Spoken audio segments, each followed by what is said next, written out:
Hello, welcome back to Personality City's YouTube channel. My name is Jenna, and today we're going to be talking about sensing versus intuition, which is the second dichotomy within the Myers-Briggs personality system. So we are looking at letter number 2 in the 4 letters of the system.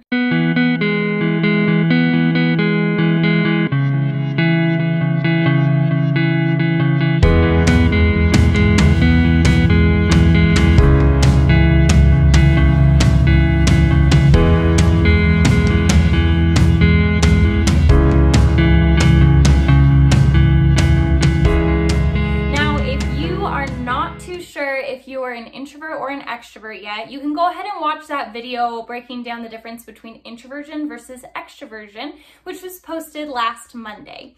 And so today we're going to be looking at the second dichotomy within the system, which is sensing versus intuition. Now, if you're watching this video right now, odds are you're probably an intuitive.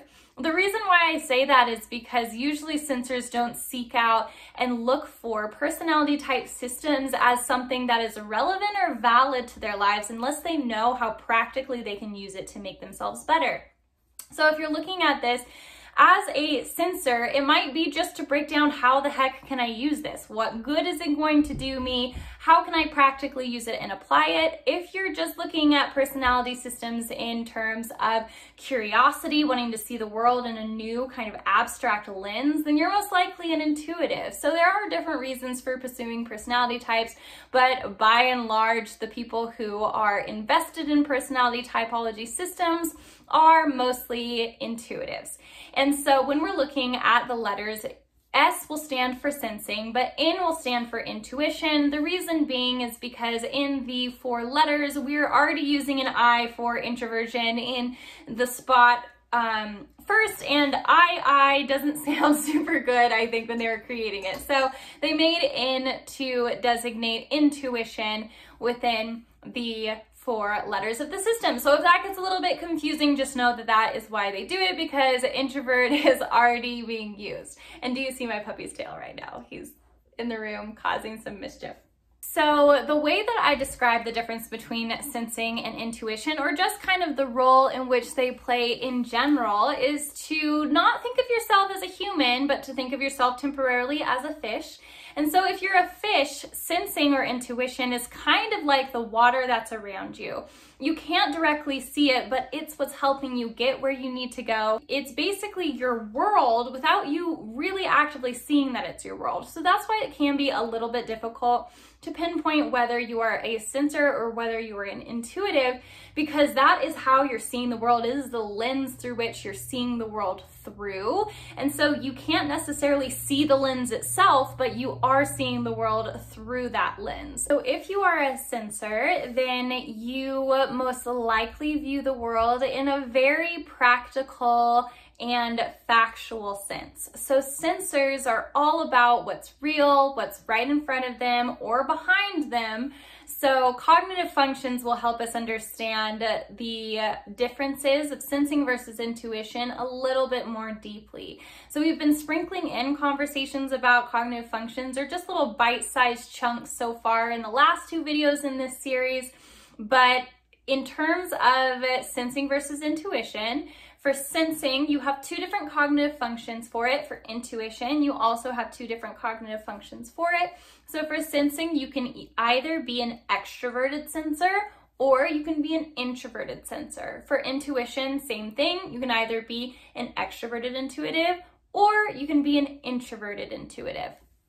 So for sensing, as an extroverted sensor, you are doing things in real time. My husband is an extroverted sensor as his primary cognitive function because he is an ESTP, which means that he is in the moment. He is seeing things and reacting to things in real time as they happen.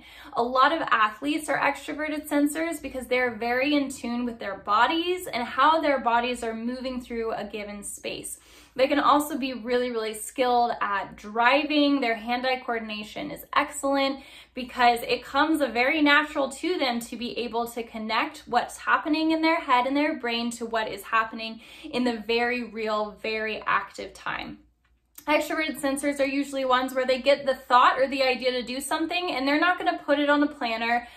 They're not going to set it for later. They're going to do it right now. They have the thought and the inspiration to do it. They're going to do it right now because they live in the world of now. When I talk about doing something with my husband, he's always thinking in the present moment, like, oh, are we going to do that? Are we going? I'm going to go to the store right now. I'm going to pick this up right now. Let's do this errand right now. It's all about the here and now, actively what's happening right in front of you in real time. For introverted sensing, this one is a little bit more layered in terms of introverted sensing is actually what has happened in the past. So introverted sensing is a function that is primarily oriented to the internal world. And so this function, if you follow Personality Hacker at all, if not, I would highly recommend it. But Personality Hacker is a company designed and created by Joel Markowitz and Antonia Dodge, and they talk about introverted sensing, and they have nicknamed all 8 cognitive functions with nicknames that describe kind of what they do. And so they have deemed introverted sensing as the memory function. A few relatives of mine are introverted sensors, and they have incredible memories. They live their life kind of based on how things have happened in the past, and that helps them determine what they're supposed to do in the future. And so when they're recounting something, they're often remembering exactly how it went down. They're talking, and that is what helps them make decisions in the present and in the future about what they're going to do based on how something happened either positively or negatively in the past to then inform them on what they should be doing. Everything that's happened to their life has an impact on them. And so when they, had to stop cooking the casserole in order to get the niece into the van in order to drive 4 miles south, that had an impact on them. And they set those sequence of events exactly in that order as a memory in their brain to then determine them, this is why we always put chains on the car in the future, So they figure things out for the future based on what's happened in the past. Extroverted intuitives, on the far other hand, are people who live in the world of theories, of ideas, of concepts. They love brainstorming. They love making connections between 2 abstract things. So whereas sensors live in a practical world of facts, of data, of what is happening, what has actually happened. Intuition, on the other hand, is all about the abstract. It's all about the world of possibility, of what could be, of idea generating. A lot of inventions will actually come from intuitives because they're the ones who are usually thinking outside the box. Not as though sensors are not capable of thinking outside of the box, but intuitives just make a daily habit of thinking outside the box. Extroverted intuition specifically is all about idea generation. They'll get an idea and they'll run with it. They love novelty. They love newness. They will run on that. They love traveling for that reason, because when you're in a state of traveling, you're in a state of newness. You're being introduced to new inputs and you're having to decide what to do with this information and what choices need to be made. And I personally am an extroverted intuitive. My husband is an extroverted sensor. So we're seeing the world in totally different ways. Whereas he's thinking about the here and now, I'm thinking about future possibilities. Whereas he's thinking about, how is this practical? How can I use it? I'm thinking about, what can we do about these 2 ideas and how do they connect in a deep way? So we're thinking in totally different spaces in that regard. On the other hand, you have introverted intuition. Introverted intuition is a function that is not as well understood because some theorize that it is one of the most recently evolved of the cognitive functions that are available.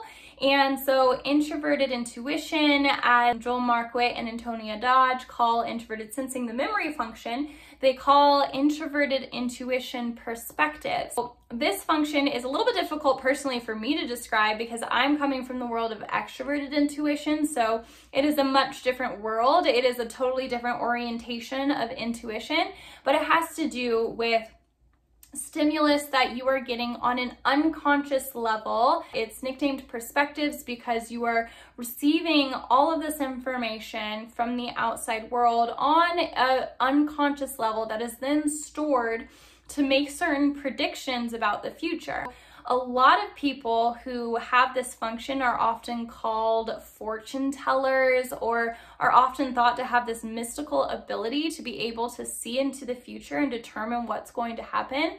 The reason why they have this, and they often can't describe exactly why they think this way, is because introverted intuition is putting in time behind the scenes, and it is making connections based on input that is receiving either consciously in the external world or consciously in the internal world, or on an unconscious level in those ways. It will make predictions about the future. It'll make predictions about people. It'll feel certain ways about people. It'll have, this really comes from the gut instinct. It'll have these deep gut instincts about people and situations, and it won't exactly know where those things are coming from, but it'll know that it is significant. That is kind of the breakdown, very simple, basic breakdown of extroverted sensing, introverted sensing, extroverted intuition, and introverted intuition. So sensors are living in the world of practicality, whereas intuitives are living in the world of